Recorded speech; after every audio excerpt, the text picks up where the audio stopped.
இயேசு கிறிஸ்துவின் நாமத்தினாலே உங்கள் அனைவருக்கும் அன்பான வாழ்த்துக்கள்.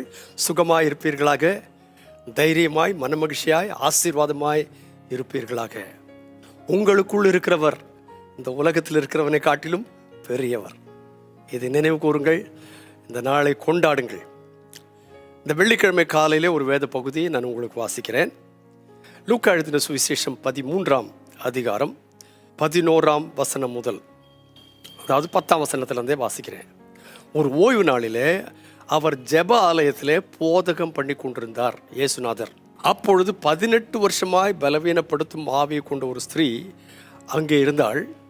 அவள் எவ்வளவும் நிமிரக்கூடாத கூனியாயிருந்தாள். இயேசு அவளை கண்டு தம்மிடத்தில் அழைத்து, ஸ்திரீயே, உன் பலவீனத்தினின்று விடுதலையாக்கப்பட்டாய் என்று சொல்லி அவள் மேல் தன் கைகளை வைத்தார். உடனே அவள் நிமிர்ந்து தேவனை மகிமைப்படுத்தினாள். And he laid his hands on her, and immediately she was made straight and glorified God. லூக்கா எழுதின சுவிசேஷம் 13ஆம் அதிகாரத்தில் நிறைய அற்புதங்களை பற்றி சொல்லி இருக்கிறது. இது ரொம்ப விசேஷமான ஒன்று. இயேசு தேவாலயத்துக்கு வந்திருந்தார். அந்த தேவாலயத்தில் ஏராளம் வந்து அவர் போதகம் பண்ணி கொண்டிருந்தார். அப்போ அவர் போதகம் பண்ணி கொண்டிருக்கும் பொழுது அவருடைய கண்கள் எங்கே நோக்கி பார்த்து கொண்டிருந்தது என்று கேட்டால், 11ஆம் வசனத்தில் சொல்லியிருக்கு, 18 வருஷமாய் பலவீனப்படுத்தும் ஆவியை கொண்ட ஒரு ஸ்திரீ அங்கே இருந்தாள். அந்த பலவீனப்படுத்தும் ஆவினாலே அவள் எவ்வளவும் நிமிரக்கூடாதவளாக இருந்தாள். இந்த இயேசுநாதர் பிரசங்கம் பண்ணிட்டு இருக்கும் போது என்ன செய்தார் தெரியுமா? கூட்டத்தை எல்லாம் அப்படியே பார்த்தார். பார்த்து அவருடைய கண்களுக்கு பட்டது யார் தெரியுமா? எவ்வளவும் நிமிரக்கூடாத கூனியாகிய அந்த ஸ்திரீ. இயேசுநாதர் எவ்வளோ இறக்கம் உள்ளவர் தெரியுமா? உடனே அவர் என்ன செய்தார் தெரியுமா? அங்கிருந்த அத்தனை பேரில் யாரையும் கூப்பிடலை. அந்த கூனி குறுகி போயிருந்த நிமிரக்கூடாத அந்த ஸ்திரீயை தம்மிடத்திலே அழைத்தார்.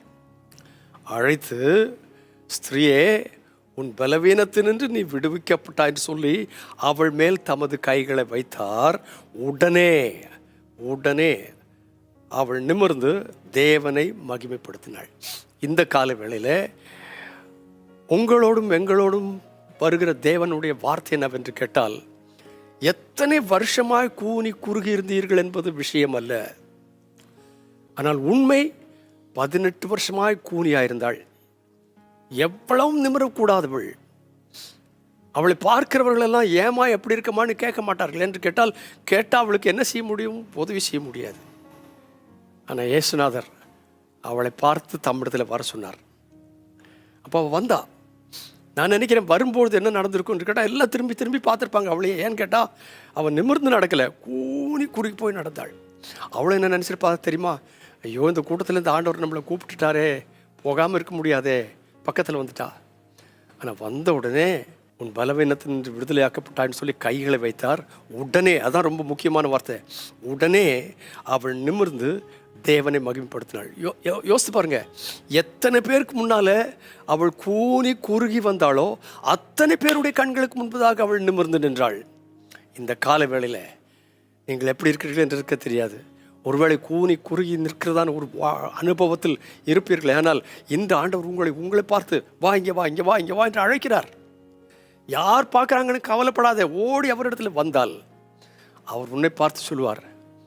என்ன சொல்லுவார்? உன் பலவீனத்தினின்று விடுவிக்கப்பட்டான்னு சொல்லி உன்னை தொடுவார். இந்த நாளிலே தொடுவார். இந்த வெள்ளிக்கிழமை அவர் தொடுதலுக்காக உங்களை விட்டு விடுங்கள். அவர் தொட்டால் 18 வருஷம் அல்ல, 15 வருஷம் அல்ல, எத்தனை வருஷமாக இருந்தாலும் நீ கூனி குறுகி கிடந்து நின்று நீ இன்றைக்கு நிமிர்ந்து தேவனை மகிமைப்படுத்துவாய். இதை உங்களுக்கும் எனக்கும் தேவனாய கர்த்தர் இந்த வெள்ளிக்கிழமை காலையிலே செய்வாராக. பரிசுத்த பிதாவே, இயேசுவின் நாமத்தினாலே நீ தந்த இந்த வார்த்தைக்காக நன்றி. யாரெல்லாம் கூனி குறுகி போய் இங்கே நாங்கள் இந்த வார்த்தையை கேட்கிறோமோ ஒருத்தர் கூட கூனி குறுகி இருக்கக்கூடாது. எழுந்து நிமிர்ந்து நின்று தேவனை மகிமைப்படுத்த ஒத்தாசை பண்ணும். நீர் அப்படி செய்தபடியால் உமக்கு நன்றியோடு ஸ்தோத்திரம். இயேசுவின் நாமத்தில் பிதாவே, ஆமென். நீங்கள் எத்தனை கூனி இருந்தாலும் இன்றைக்கு யார் முன்னாலே கூனி குறுகி இருந்தீர்களோ அவர்கள் முன்னாய் உங்களை நிமிர பண்ணுவார், என்னை நிமிர பண்ணுவார்.